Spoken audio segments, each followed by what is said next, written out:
Pemerintah Kota Banjarmasin hanya terlena dengan mengandalkan pendapatan asli daerah dari perdagangan wan jasa.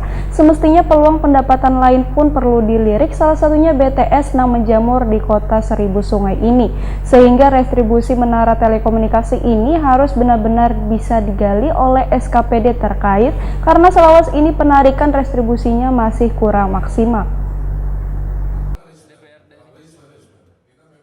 Pemerintah Kota Banjarmasin hanya terlena dengan mengandalkan pendapatan asli daerah dari perdagangan wan jasa. Semestinya peluang pendapatan yang lain pun perlu dilirik, salah satunya BTS yang begitu menjamur di kota seribu sungai ini. Sehingga retribusi menara telekomunikasi ini harus benar-benar bisa digali oleh SKPD terkait, karena selawas ini penarikan retribusinya masih kurang maksimal. Demikian dipedahkan Wakil Ketua DPD Banjarmasin Matnor Ali F. Takuni Prima TV jelang tengah hari Rabu 16 Juni 2021. Matnor Ali F menyatakan bila PAD Banjarmasin hanya sekitar 520 triliun rupiah terdiri dari pajak retribusi, DBH, wan, dana hibah sehingga akumulasi 320 miliar rupiah.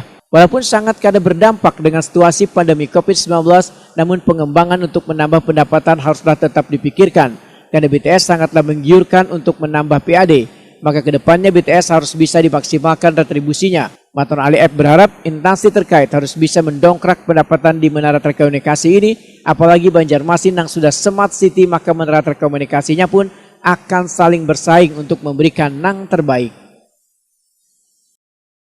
BTS itu kan memang di kota Banjarmasin sudah smart city.